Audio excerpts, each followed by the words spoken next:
Tanya sat by the window, her fingers resting lightly on the edge of her chair, gazing into the fading sunlight. Her mind wandered through a hopeful maze of thoughts. Just hours ago, a young man had visited their home with his mother. He had been polite, well-groomed, and strikingly handsome. But what caught her attention the most wasn't his looks. It was the glimmer in his eyes when they met hers. In that brief moment, Tanya dared to believe something beautiful was about to unfold. She imagined the impossible. Maybe he had come to ask for her hand. Perhaps he had seen past the visible signs of her limp, past her uneven walk, and into the person she truly was, a woman full of quiet strength and untapped affection. Her heart whispered the possibility that despite the limitations of her body, her sincerity might have touched his heart. These thoughts comforted her as she waited for her mother's return from the guest room. The door creaked open and her mother entered with a smile wider than usual. Her face radiated joy and her steps were light as if she had been carrying a burden that was finally lifted. She looked at Tanya and exclaimed, "Congratulations, they've agreed. They're talking about the wedding this coming Friday."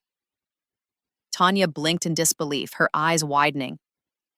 "Are you serious?" she asked, unable to contain her excitement. "He liked me?" Her mother's smile flickered. A pause filled the room, brief but heavy. Then came the truth. Her mother hesitated before saying, "The young man wasn't the one looking for a bride. It's his uncle who found you suitable. He's only a little older than him. They're asking for a simple ceremony, no dowry, no expectations. Just 2 dresses and a quiet wedding." The words hit Tanya like cold rain. The warmth drained from her chest, replaced by a sinking weight she couldn't explain. She stared at her mother, her dreams dissolving as quickly as they had appeared. All this time, she had believed she was being chosen for love, for companionship. But in truth, she was being given away to a man she had never met, someone possibly decades older. Her mother, still glowing with relief, whispered, "It's a blessing, Tanya. You don't know how many nights I've stayed awake, worried about your future." But Tanya's world had just shifted. Her hope had turned to dust, and all she could do was nod silently and pray for the strength to endure what lay ahead. The wedding took place exactly as her mother had promised. Simple, quiet, and uncelebrated. Tanya wore one of the 2 dresses they had prepared, sat still through the brief ceremony, and allowed the tide of her life to carry her forward without resistance. Her mind was blank, her emotions carefully buried beneath a fragile composure. She had no idea what to expect from the man who was now legally her husband. All she knew was his name, Ghaffur Ali, and that he was much older. The house she entered was spacious and well-furnished, every corner reflecting a refined, traditional taste. For a moment, she wondered who had arranged the flowers on the walls and whether they'd imagined a young, hopeful bride smiling on her wedding night. But Tanya couldn't summon a smile. She sat alone in her new room, unsure of what kind of life awaited her now. When the door opened, she held her breath. The man who stepped in was clearly in his 60s. His posture was heavy and his face bore the marks of time, deep lines around his eyes, hair grayed with age, and skin dulled by years. He looked at her not with affection but with possession. There was no warmth, no hesitation, just silent entitlement. Tanya's heart sank further. She had prepared herself for disappointment, but the reality felt far colder than she had imagined.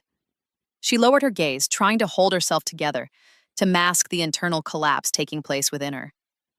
Her disability, the shorter leg that caused her to limp, had been the reason so many had rejected her before. But now, instead of being accepted with compassion, she felt like she had been handed off like a burden, given away to a man who saw her not as a partner, but as an obligation fulfilled. In the days that followed, Tanya tried to understand her husband. She observed his habits, listened to the rhythm of his speech, and measured the silence between his words. He wasn't violent, nor was he particularly cruel, but he lacked any sense of emotional connection. His conversations were minimal, his gestures mechanical. What he wanted was a companion who would cook, clean, and remain silent. Love was not part of the agreement. Tanya tried to convince herself that respect and duty would be enough, but each time she looked into his eyes and saw no reflection of herself, no affection, no interest, she felt more like a guest than a wife. A guest with no welcome. Tanya woke up each morning determined to play the role expected of her, a respectful wife, quiet and obedient, grateful for shelter and status. But deep inside, her heart ached with unspoken sorrow. She longed for connection, for laughter shared at the dinner table, for the comforting presence of a partner who cared. Yet every day in that grand house felt colder than the last. Her husband, Gafur, stuck to his routines. He read the newspaper in silence, chewed tobacco throughout the day, and spat carelessly wherever he pleased. The habit disgusted her. She tried gently to offer advice, to encourage a little cleanliness, to share her discomfort, but her words were met with sharp rebuttals and scorn. Be grateful, Maiwa say, that I pulled you out of a poor life. You could still be sitting in your mother's cramped home. Do you think you belonged here otherwise? His remarks left her hollow. Every time he reminded her of her disability, of how no one else would have accepted her, it stung like salt on a wound. He didn't raise his hand, but his words were weapons and they struck deeper than bruises. Still, Tanya pushed herself to care for him. She cooked meals he used to love, folded his clothes, waited for his return with tea ready. Her efforts were often ignored or criticized. He suspected everything: the flavor of the food, the way she spoke, even the way she moved. To him, love looked like servitude. To her, love had become a memory from a dream that never belonged to her. Amid this emotional exile, one presence continued to stir her guarded heart: Zain, her husband's nephew. He visited rarely, always with respect, never alone and never too long. But in those brief moments, he asked how she was. Not out of politeness, but genuine concern. His words were limited, his posture always modest, yet his voice held kindness she hadn't heard in months. Tanya reprimanded herself every time she felt her chest flutter in his presence. She knew it was wrong. She belonged to someone else. She had made vows, and she feared the shame divorce could bring far more than loneliness. But Zane's simple greetings lit a small candle in her heart, one she fought desperately to extinguish. And so she lived each day torn between fear and forbidden feelings, between loyalty to a loveless bond and the fragile warmth that crept in despite her will. Her heart was at war, and she dared not let it speak. One afternoon, the house was unusually quiet. Gafur had gone out for a meeting concerning family inheritance, and Tanya remained alone with her thoughts, as she often did. The servants moved quietly through their chores, and, for once, she felt the air in the house wasn't pressing down on her. Then, without warning, the doorbell rang. When she opened it, Zain stood outside holding a file. His expression was calm but serious. I need a few documents my uncle keeps, he explained. He said they're locked in a drawer in your bedroom closet. Tanya hesitated. She knew the sensitivity of such situations. Her husband had always been paranoid, suspicious of anyone coming near her, even relatives. But refusing Zane's request would appear even more suspicious. And the documents, after all, belonged to him. She nodded slowly and guided him toward the room. Inside, she handed him the key to the drawer and stepped back. As he knelt to open it, her foot slipped slightly on the polished tile and she stumbled forward. Instinctively, Zain reached out and caught her before she fell. It was a brief moment, 1 second of unintended closeness, but fate needed no more. The bedroom door slammed open. Gafur stood there, his eyes wide, face flushed with rage. The scene he walked into confirmed every fear he had buried, every doubt that had ever haunted him. He didn't speak. He lunged. Tanya tried to explain, her voice trembling, but her words were drowned by his shouts. He grabbed her by her hair and struck her across the face. The pain didn't register. Only the humiliation. Zain tried to intervene, stepping between them, but was shoved violently to the side. You dare bring shame to my house? Gafur yelled. You deceitful woman! Zain, recovering from the push, cried out, Uncle, stop! She did nothing wrong. I only caught her because she slipped. But the damage was done. Logic could no longer penetrate Gafur's wrath. He hurled accusations, twisting the moment into betrayal. He dismissed Zain with a wave and ordered him never to return. The young man left reluctantly, casting one final glance toward Tanya, a look filled with sorrow, guilt, and helplessness. The door slammed behind him. Tanya sat on the floor, dazed. Her cheek burned, not just from the slap, but from the shame of being hit in front of another. Her soul trembled from being seen in such a broken state. In that moment, she realized something had changed, not just in her marriage, but in herself. Tanya lay in bed that night, eyes wide open, staring at the ceiling as shadows danced silently above her. Her cheek was swollen, her head throbbed, but the real pain pulsed deep inside her chest. She had endured disrespect, loneliness, and countless harsh words, but this time she had been stripped of dignity in front of another, and her soul could not make peace with it. When her mother came to visit the following day, she immediately noticed the marks on Tanya's face and the hollowness in her eyes. Alarmed, she clutched her daughter's shoulders. "What happened to you?" she whispered. Tanya, unable to hold it back, collapsed into her mother's arms, sobbing. She recounted everything: Zane's visit, the misunderstanding, the violent outburst, and the accusations that followed. She expected comfort, protection, perhaps even outrage. But instead, her mother's expression slowly changed from concern to sternness. "You must have done something," she said flatly.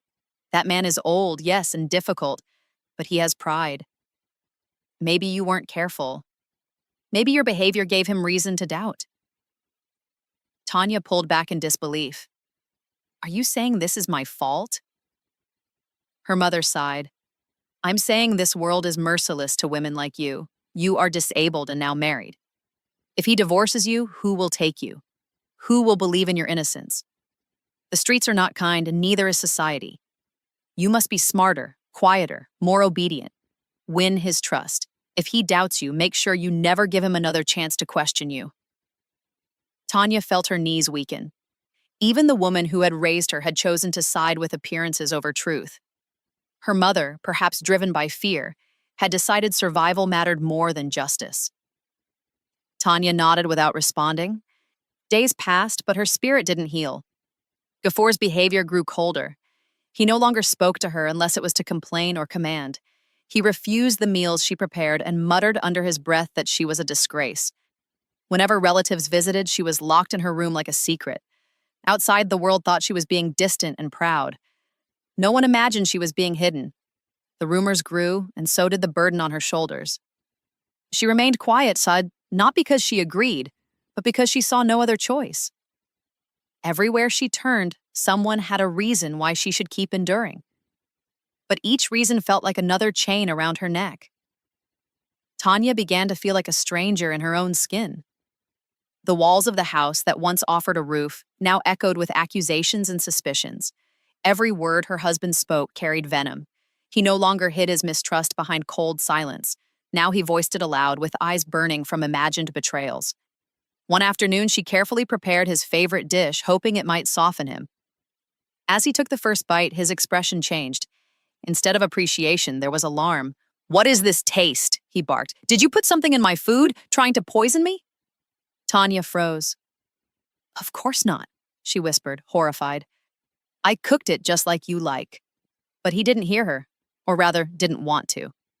He pushed the plate away, stood up, and stormed out.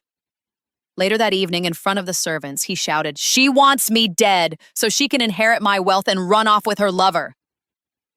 The servants lowered their eyes. No one believed the words, but no one dared defend her either. Tanya wept silently that night. She wasn't grieving the insult. She was mourning the loss of her identity. In his eyes, she had become a villain. To the outsiders, she was a woman shrouded in suspicion. And worst of all, to her own reflection, she had become a shadow of the woman she once hoped to be. Whenever relatives visited, she was locked away. She stopped attending meals, stopped greeting guests, and stopped speaking unless spoken to. Slowly, she faded from the family's view. Rumors filled the silence she left behind. Some claimed she was arrogant. Others assumed she was hiding guilt. None of them asked her why she kept disappearing. No one wondered if the real reason for her isolation came from fear. Kafur's gaze followed her like a predator. Even when she was silent, he looked at her as if she were planning something. Each glance made her skin crawl. She longed for escape but knew there was nowhere to run. Her name was already tarnished, her body already bruised, her voice already dismissed. She prayed at night for endurance, not love, not rescue, just the strength to survive without shattering completely. Each morning she rose, lips dry, heart heavy, spirit fractured. And yet she lived on, hoping one day someone might see her, not as a burden, not as a threat, but simply as a human being. Among the few people still allowed into the house, Kashif, her husband's nephew, became a frequent face. His visits started innocently enough, masked behind family errands or casual chats with Gafur. But as time passed, Tanya noticed a disturbing pattern. Kashif only came when her husband was away. He always arrived unannounced, always when the house was quiet. She tried to maintain a safe distance. When he visited, she would remain with the servants or retreat to her room. She avoided eye contact, limited her words to greetings, and never stayed in the same space longer than necessary. Still, she could feel his gaze, always lingering, always suggestive. Kashif was no stranger to tragedy. His wife had passed away years earlier. But whatever grief he carried had turned into something darker. There was a hunger in his eyes that made Tanya's skin crawl. One afternoon, while sitting with the cook in the garden, he turned to her and said, "You're beautiful, even with that limp. If I could find a girl like you, I'd marry her without hesitation." Tanya flushed with discomfort. She replied curtly, "I don't know many girls. I rarely leave the house." He smiled, as if her discomfort amused him, and said nothing more. But after that day, his visits increased. She grew anxious. It wasn't just fear of Gafur's reaction. It was the unease of being watched, being silently cornered in a life where even closing the door behind her felt like locking herself into a trap. Then came the day that shifted everything. Kashif entered the house while Gafur was away, but instead of staying in the common area, he headed straight for her room. Tanya, shocked by his boldness, tried to leave, but he blocked the door. "Why do you waste your youth on a man who doesn't deserve you?" he asked, stepping closer. "You could be loved, cherished. You deserve more." She grabbed her walking stick and pushed herself upright. "Get out," she snapped. But he didn't move. His voice lowered. "Let's be happy, just us. He'll never know. We can have what you've been denied." Without hesitation, she raised her hand and slapped him across the face. He didn't flinch. Instead, he laughed. "That's passion. That's fire. You'll thank me one day." Before she could scream, the door flew open. Gafur stood there. His eyes burned with betrayal. He saw Kashif inside, Tanya trembling, and the silence between them. He needed no explanation. Gafur's expression was not one of confusion. It was fury, raw and instant. To him, this was the final proof he had been waiting for. His suspicions, long simmering, now erupted with volcanic force. Without asking a single question, he marched toward Tanya and struck her across the face with the back of his hand. She stumbled but did not fall. Her heart pounded in terror. "It's not what you think," she cried, breathless. "I didn't invite him. I told him to leave." But Gafur was blind with rage. "Shameless woman," he roared. "You disgraced me in my own house. With my nephew?" Kashif, instead of leaving quietly, stepped forward, playing his final hand. "She invited me," he said coldly. "She told me her husband wasn't home. She said she wanted to feel alive again. I came only because I respected you." Tanya's knees buckled. He had betrayed her fully. Not just with his presence, but with his lies. And her husband, already predisposed to doubt her, believed every word. Without a moment of reflection, Gafur shouted, "You are divorced! Get out of my house now!" He stormed from the room, leaving her bruised, stunned, and breathless. Kashif, having secured his escape from blame, walked out calmly, not bothering to look back. Tanya collapsed to the floor, tears pouring freely. She hadn't just lost a marriage. She had been cast out in disgrace, her name dragged through mud by someone she had feared from the beginning. And now she would have to face her mother. When her mother arrived and saw her disheveled, trembling on the floor, she didn't rush to comfort her. Instead, she stared in disbelief. "What have you done, Tanya?" she asked, her voice trembling with anger. "I told you to be careful. I warned you. How could you betray your husband?" "I didn't," Tanya screamed. "He forced his way into my room. I pushed him away." But her mother shook her head. "Do you think people will believe that? Do you think a woman with your condition can afford rumors? Your husband gave you a home, and you destroyed everything." The betrayal stung worse than the slap. Even her own blood no longer saw her innocence. Stripped of her marriage, her dignity, and her last shelter, Tanya felt herself unraveling. And in that moment, she wondered if her life had ever truly belonged to her at all. The days following her divorce blurred into a long, suffocating silence. Tanya remained confined to her mother's home, not out of safety, but shame.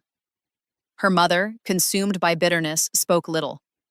When she did, it was only to scold or lecture. Had you stayed quiet, stayed obedient, she would say, none of this would have happened. But it wasn't just the home that turned cold, Bays. The entire neighborhood became a theater of whispers. Women knocked on their door, pretending to show sympathy. They brought sweets and hollow condolences, asking intrusive questions in syrupy tones. Tanya smiled weakly, nodded politely, then cried herself to sleep after they left. They say your husband caught you with another man, one visitor murmured. We're not judging, dear, but these things don't just happen out of nowhere. Every visit chipped away at what remained of Tanya's spirit. Even when no one was around, she could feel their eyes pressing in from the walls.